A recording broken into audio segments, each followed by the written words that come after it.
Los chiriguanos es un pueblo produjo de una fusión entre poblaciones locales piemonteses, básicamente y más que todo grupos chanes de lengua arawak, que fueron dominados por guaraníes que emigraron del Paraguay.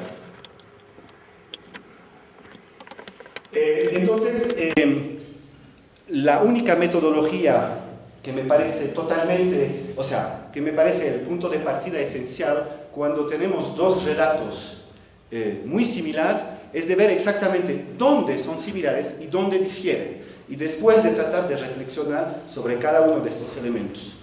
Entonces, la primera parte de esta ponencia va a ser una puesta frente a frente de las dos versiones, a partir de la cual ya voy a tratar de tener una argumentación más amplia. He descompuesto de la manera siguiente los dos relatos. Primero, por lo que voy a llamar episodios, que corresponde al título que está puesto aquí arriba en rojo, y después cada episodio en varias escenas que se siguen cronológicamente en la narración misma. Estoy usando un código de colores para indicar los elementos totalmente compartidos, los elementos que es el rojo, elementos básicamente compartidos pero con transformaciones, y el blanco es, en ese caso, escenas que tienen una función narrativa similar pero un contenido semántico diferente.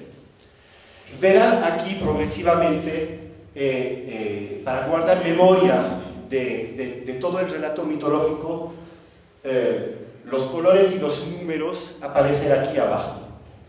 Entonces, el relato de los mellizos, lo uso esa palabra de manera genérica porque en el caso de Yuracaré no hay mellizos, en otros casos son gemelos, entonces, pero digamos, se darán cuenta que se trata de la misma narración en el fondo. Entonces, en el caso de Yuracaré, se trata de la historia de una mujer que seduce a un árbol y ese árbol la embaraza. Es secreto, el árbol viene de noche y tiene relaciones con esta mujer. Pero su familia se da cuenta, y se da cuenta por detalles fisiológicos de su cuerpo, especialmente su pecho se cambia. Una vez que han descubierto eso, los parientes de la mujer, y esto es siempre en la versión de Yuracaré, deciden agarrarla. Cuando nos vamos a la versión chiriguano, voy a hablar, ya no la voy a repetir, pero ven que la segunda parte, o el segundo episodio, es exactamente en los mismos términos que está expresado, pero en la situación inicial es un demiurgo, una mujer que seduce a un demiurgo que la visita de noche. El tercer episodio es ahí diferente, ya que en la versión chiriguana la madre expulsa a su hija y no agarran al árbol en el caso de la versión de Yuracaré. Segundo episodio, hay 7, les digo ya, ¿no? Para que sepan a dónde vamos. Ahí es uno de los episodios donde menos vínculos hay entre las dos versiones. En el caso de la versión de Yuracaré, el árbol, sus cuñados llevan al árbol a cazar, pero lo hacen perder en el camino de los jaguares, donde los jaguares lo matan. Vuelven, dicen a su mujer, a su hermana que ha muerto su esposo, y la esposa va y recupera los huesos y hace revivir a su marido, pero su marido, cuando se recompone, le falta el pomo y se mira en un espejo, se da cuenta de eso y por vergüenza no quiere volver a su familia, a su familia política. Entonces indica a su esposa cómo volver, pero ella se pierde y llega donde los jaguares. En el caso chiriguano, los dos primeros episodios no existen, y el tema de cómo se pierde la mujer es totalmente diferente, pero es fantásticamente distribuido en muchas versiones del relato de los mellizos. Es que los mellizos hablan en el vientre de la madre y le indican un camino, que es el camino de su padre, pero bueno, se enojan y al final no indican más el camino y la mujer se pierde y llega donde los jaguares. Tercera parte, extremadamente similar entre la versión Yuracaré y la versión chiriguana. Cuando llega la mujer perdida, y voy a hacer un solo relato para las dos versiones, la mujer, la madre de los jaguares, se sorprende de ver llegar a esta mujer embarazada y sobre todo le dice que sus hijos son tremendamente crueles y que por qué ha llegado aquí. Y le dice, bueno, te esconderé debajo del techo y sobre todo no te muestres. Pero cuando regresan los jaguares que habían ido de cacería, y eso es en ambas versiones, la mujer que es embarazada, que tiene el pecho así cargado de leche, deja escapar un chorro de leche en el patio y los jaguares se dan cuenta que es ahí. De ahí viene el episodio del fin trágico de la... trágico, ni modo. Entonces hay de nuevo algunas diferencias y la versión Yuracaré un poco más desarrolladas. Veremos después que es un episodio muy importante. Los jaguares piden a la mujer que le saque sus piojos. El último jaguar, que tiene 4 ojos, 2 adelante y 2 atrás, le pide a la mujer que no mire atrás, lo que por supuesto no logra hacer, y una vez que descubre que el último jaguar tiene 2 caras, lo mata. Este episodio no existe como tal en la versión chiriguano, pero el narrador precisa que uno de los tigres tiene 2 cabezas.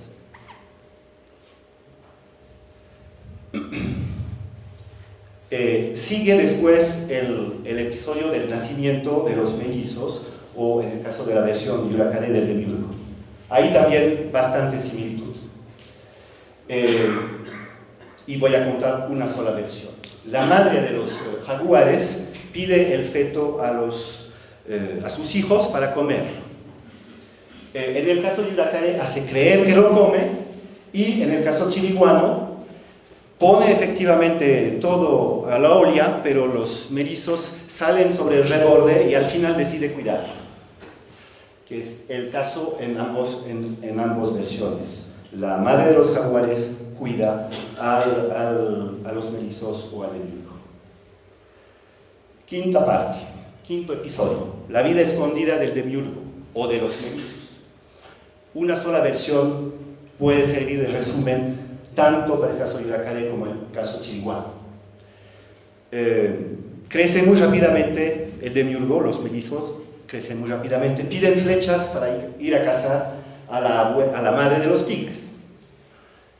Van y tienen un arco, una flecha mágica, porque golpean solamente el palo del árbol y caen los pajaritos al piso. Es idéntica esta imagen en las dos versiones. Vuelven los jaguares de cacería porque siempre están de salida. Constatan que hay muchos restos de plumas en el patio de su madre. Le preguntan por qué.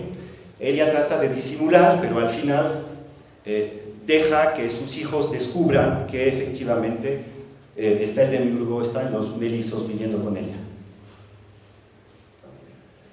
En el caso de la versión Yuracaré, el episodio siguiente, que es el episodio de la delación, empieza de una manera particular. Ya conviven más o menos el Demiurgo, los mellizos con los tigres, y en ese caso la madre de los tigres pide al Demiurgo, en la versión Yuracaré, de abrirle una plantación. Y una vez que lo ha hecho, le indica que un hochi, que es el agutí, está comiendo los zapallos y que tendría que ir a matarlo. Va el Demiurgo, le corta la cola y lo persigue y descubre, porque la abuela agutí, de la cual le ha partido la cola, le indica que él vive con la gente que ha matado a su madre, incluso a su padre, porque sabemos que el árbol también ha sido matado por los jaguares. De ahí el Demiurgo decide vengarse. Tenemos también una caza de pájaros en el caso de los chiriguanos, y uno de los pájaros explica también la misma historia y los gemelos deciden vengarse. Último episodio de las versiones que voy a comparar, ¿no? Hay después otros relatos mitológicos que se pueden asemblar después, por supuesto. En la versión de Uracaré, entonces, el demiurgo encierra a la abuela en su casa y la quema. Revienta su seso y eso es el origen de los jaguares actuales. En el caso de los chiriguanos, los gemelos hacen ahogar los jaguares, uno escapa y es el origen de los jaguares actuales. Perdón, me he mezclado un poquito las dos escenas aquí de la versión Uracaré. Entonces, primero mata a la madre y después mata a los otros jaguares. Y uno se escapa y va a vivir con la luna. Y en el caso chiriguano, los gemelos suben al cielo mediante una especie de cuerda de flechas que asemblan la una en la otra y se transforman en sol y luna. Un pequeño momento para ver, digamos, la real similitud entre las dos versiones, ¿no? Si se constata la cantidad de elementos rojos y amarillos y tal vez algunos elementos que realmente encontramos en la versión de Uracaré, pero nunca en la versión chiriguana. Entonces, la primera pregunta que podemos hacernos en una situación como esta es: si comparten tantos elementos en tal relato mitológico, es que históricamente ha debido ocurrir algo. Y es ese punto que quisiera examinar ahora. Eso es una representación de la situación etnohistórica del piedemonte andino a partir del siglo XVI, digamos, y más tarde, digamos, en cuanto hay continuidades. Entonces, bueno, verán que efectivamente hay una cierta proximidad del territorio de Uracaré y del territorio de los chiriguanáes, que he puesto la ortografía antigua. Y efectivamente tenemos varias fuentes de fines del siglo XVI que indican una red, incluso en ese caso una serie de alianzas liderizadas por los chiriguanos, de rebelión en contra de los españoles cuando ellos quisieron construir San Lorenzo, o sea que es la Santa Cruz actual, capital del departamento de Santa Cruz en Bolivia. En estas redes los yuracarés participaban, pero como el polo el más alejado. Por supuesto, eso demuestra que sí tenían contactos reales con los chiriguanos, aunque, según las fuentes que tenemos, no eran sometidos de la misma forma que los tamacosis y los jores, dos otras poblaciones vecinas, que ellos, como dicen las fuentes, pagaban tributo a los chiriguanos, sea en mujeres, sean también en arcos y flechas.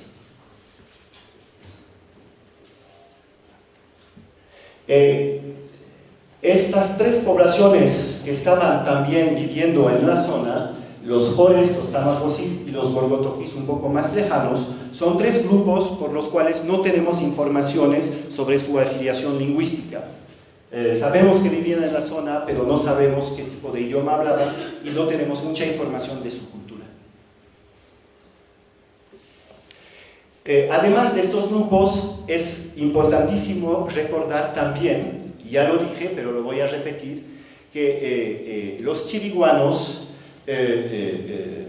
son actuales, y es un proceso que tomó tiempo, son el resultado de la fusión de guaraníes paraguayos con poblaciones locales chanés. Estas poblaciones locales chanés fueron rápidamente dominadas, pero en algunos casos subsistieron más o menos, o por lo menos recrearon una identidad distintiva incluso en el conjunto chiriguano, que es el caso de los isoseños, por ejemplo. Aquí ven los maneros del Isosó y estos chane en mitad del siglo XVI, siglo XX. Bueno, por ejemplo, Nordenskiöld, que visita a esta zona en 1909, logra recuperar todavía palabras chane, que se ha vuelto un idioma ritual, pero que indica que los chanes mantuvieron algo, digamos, durante un largo tiempo. Ahora, Si uno examina, por ejemplo, el léxico y la etnografía yuracaré en general, se sorprenderá de ver muy pocos rasgos directos que se pueden poner en comparación con la etnografía de los chiriguanos. Entonces, eso es otro elemento que hay que tomar en cuenta cuando queremos tratar de analizar esa similitud en estas dos versiones. La hipótesis que voy a plantear ahora es la siguiente. Es que lo que hubieran hecho los difusionistas de la generación de Métro, y lo hicieron, es decir, bueno, como el relato de los melizos para ellos era tupi-guaraní, entonces es un préstamo lógico que los yuracarés hicieron a los guaraníes. Bueno, es muy sencillo, ¿no?, como reflexión, y la etnohistoria nos indica que es muy difícil hacerlas. Entonces, lo que voy a proponer, y yo voy a tratar de demostrarlo, es que efectivamente los tupi-guaraní tienen una relación famosa del relato de los melizos, y los guaraní hablantes que llegaron sobre el pie de monte la tenían. Pero eso no excluye el hecho de que la gente que ya vivía en la zona no hubiera tenido ya otra versión, y que lo que tenemos es una fusión de dos versiones. Para hacer ese trabajo, primero voy a tratar de comparar las dos versiones que he comparado con versiones tupi-guaraníes. No lo voy a hacer con todo el detalle que hice anteriormente, pero voy a dar los resultados con mis colores. Voy a comparar primeramente las versiones yuracaré-chiriguano con el grupo guaraní propiamente dicho, que es el conjunto 1 en la clasificación lingüística de Rodríguez. Son versiones de principio del siglo XX, en el caso de los Caigua y de los Apapocuba, famoso caso de Ninguendayú, y los Mbia Escadoban un poco más tarde. Después vamos a subir miles de kilómetros más al norte, donde los Tebes, otro grupo tupi-guaraní del Marañón, tupi-norteños, grupo 4 de la clasificación lingüística.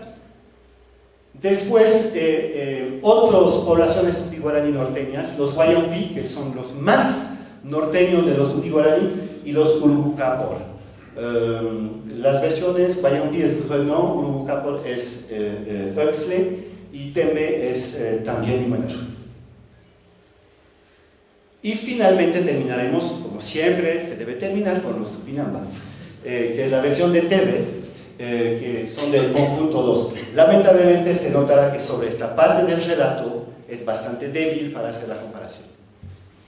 Eso es el resultado, retomando, digamos, en vez de la versión chiriguana, que son todos los elementos de la versión chiriguana, arriba los elementos totalmente compartidos, en el caso de yuracaré, medianamente compartido, y ahí, digamos, en el orden que he indicado, la coocurrencia de los elementos idénticos o de la ausencia de elementos. Evidentemente, solamente tomo como punto de partida la versión chiriguano. Eso no quiere decir que no hay otros episodios en las versiones que he comparado, que por supuesto no tomo en cuenta aquí, porque comparo solamente lo que hay de la versión chiriguana en estos otros pueblos tupi-guaraní. Quisiera, como el tiempo pasa rápido, pasar a la siguiente slide. Subrayo 3 zonas. El principio del relato, que es bastante parecido en el caso de la chiriguana, pero nada que ver en ninguna otra versión tupi-guaraní. El episodio de los piojos, perdón, me estoy equivocando. En el número 3 es el episodio de la mujer que esconde debajo del techo a la mujer embarazada y que ella se descubre con la leche. En muchas versiones tupi-guaraní, efectivamente, la madre esconde, pero nunca debajo de un techo, y nunca está descubierta por la leche. Tercera parte, el tercer punto que subrayo corresponde al tema de la cacería de los pájaros. Bueno, ya me adelanté. Entonces, repito rápidamente, la seducción secreta por un demiurgo o un árbol ajeno.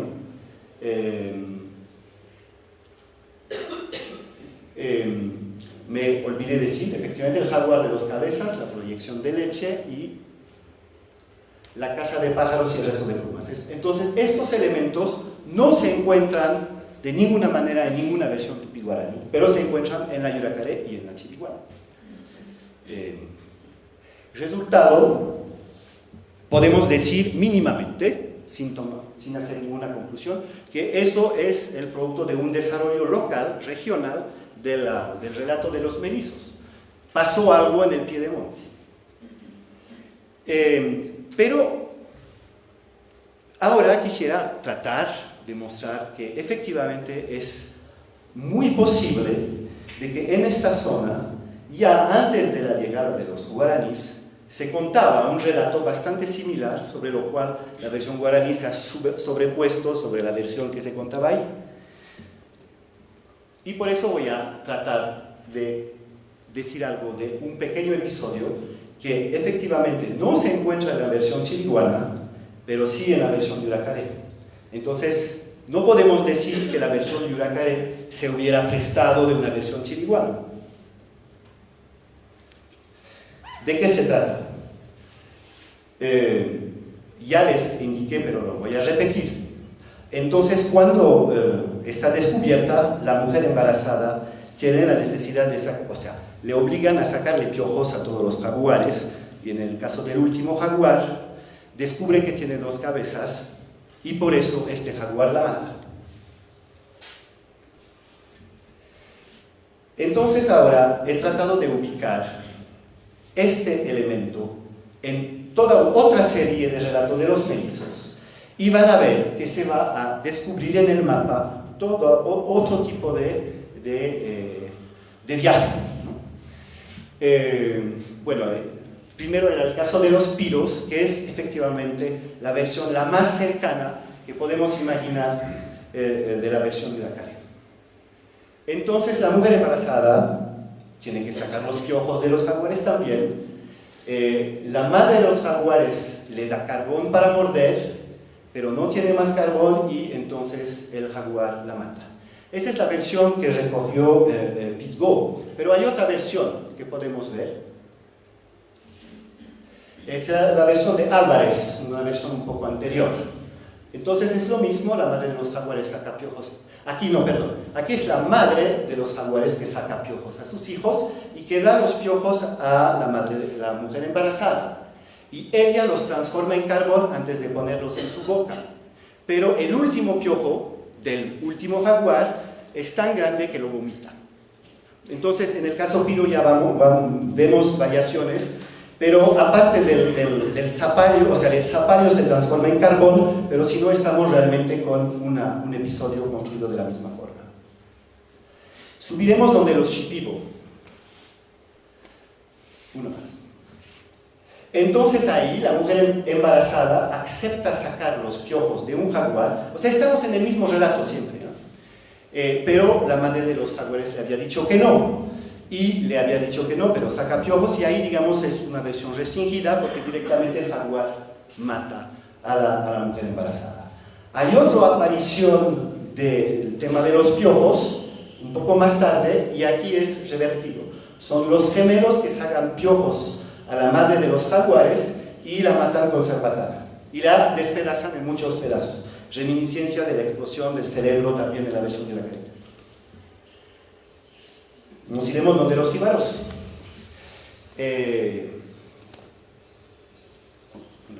Entonces ahí el mito empieza, no es realmente el tema de los demiurgos, es bastante similar a la versión tupi-guaraní, pero empieza de otra forma. Directamente es una mujer que se casa con un jaguar y ese jaguar le pide que le saque sus piojos. La mujer se pone un piojo en la boca, pero lo escupe disgustada. Ahí también vemos de nuevo elementos bastante similares. Seguiremos después ahí, en el delta del Orinoco, donde los guaraos. Ahí estamos de nuevo con una versión compósita, y no voy a desarrollar mucho, pero solamente me voy a quedar sobre el tema de los piojos. Entonces la mujer embarazada se pierde, pero en el camino encuentra una rana, y esa rana le pide que se le saque piojos, pero le dice, no los comerás. La mujer los come, y, claro, le dice, no debes comerlo porque te vas a envenenar. La mujer los come, no hace caso, y muere. Entonces, bueno, después tomaré el camino de los Yanomami. Pero quiero subrayar, digamos, la continuidad excepcional que tenemos de este evento de los piojos, del caso de los yuracarés hasta el caso de los guaraos. Y como verán en este mapa, el camino es piemontese, pasamos por poblaciones que hablan idiomas muy diferentes, pero nos indica que hay una transmisión de una memoria de algo que, por supuesto, no fue difundido en el caso de las versiones tupi-guaraníes. Ahora podemos ir más lejos y empezar a buscar ya variaciones de tipo estructural, porque lo que he hecho es una comparación bastante sencilla. Comparamos episodios y vemos si son idénticos o si hay leves modificaciones o sustituciones. Por ejemplo, se sustituye el zapallo al carbón.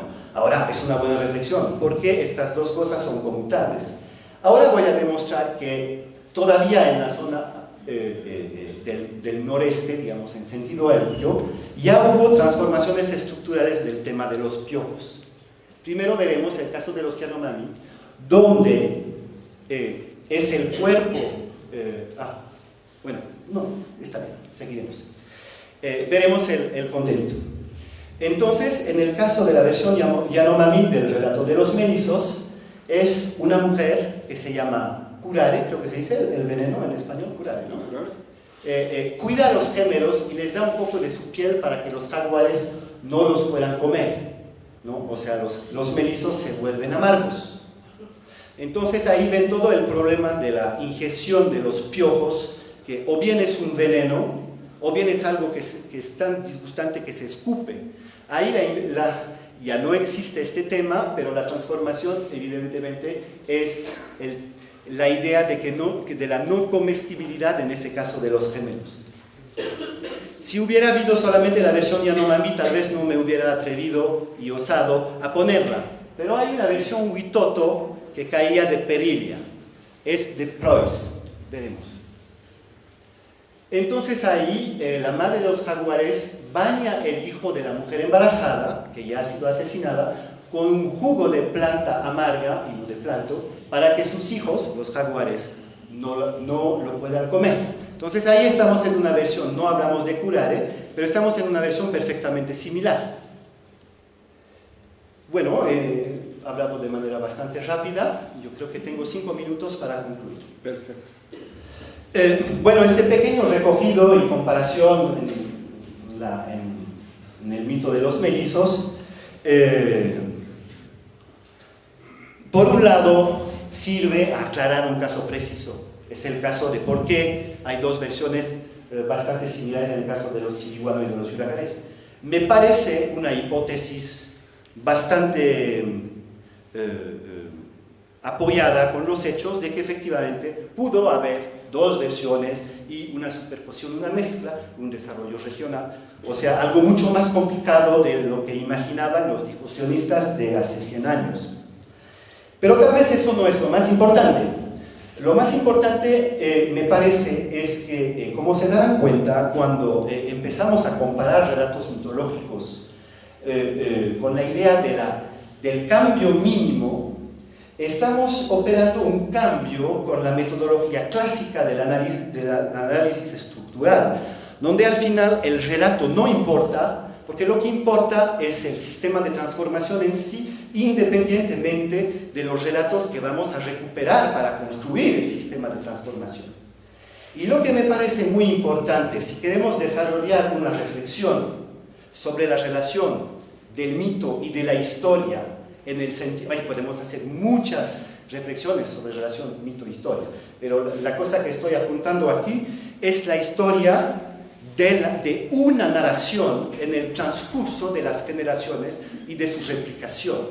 Entonces, me parece que comparando las versiones, buscando las transformaciones mínimas, podemos ya ver dibujarse el recogido de un mito, o tal vez no el recogido, pero por lo menos un dibujo aparecer, que es un dibujo que se puede leer en clave histórica. La otra cosa que me parece también fundamental y muy interesante es que tal vez aquí tenemos una clave para tratar de entender qué es una transformación estructural. Porque si estamos en el caso de una serie de versiones donde efectivamente podemos postular de que tienen un origen común, cuando vemos una mutación o una serie de episodios que desaparecen o otros que se crean, estamos realmente en el proceso de constitución de la creatividad narrativa. Y ahí entonces podemos tratar de entender, yo no lo he hecho, pero hay algunos elementos que están ahí, ¿no? Cómo pasamos, cómo se hacen y se construyen las metonimías que permiten justamente estas inversiones tan fantásticas cuando analizamos el material mitológico. Entonces, terminaré con esta palabra. Me parece que el estudio de la mitología requiere y merece un campo un poco diferente de los campos habituales que tenemos, que tal vez retoma un poco, pero de manera muy cambiada, las ideas que desaparecieron después de que Lévi-Strauss empezó a caminar por la mitología masónica. No es realmente el difusionismo en cuanto tal, pero es la idea de comparar microvariaciones y de usar microvariaciones para tratar de abordar las transformaciones y la creatividad del discurso mitológico de otra manera. Les agradezco.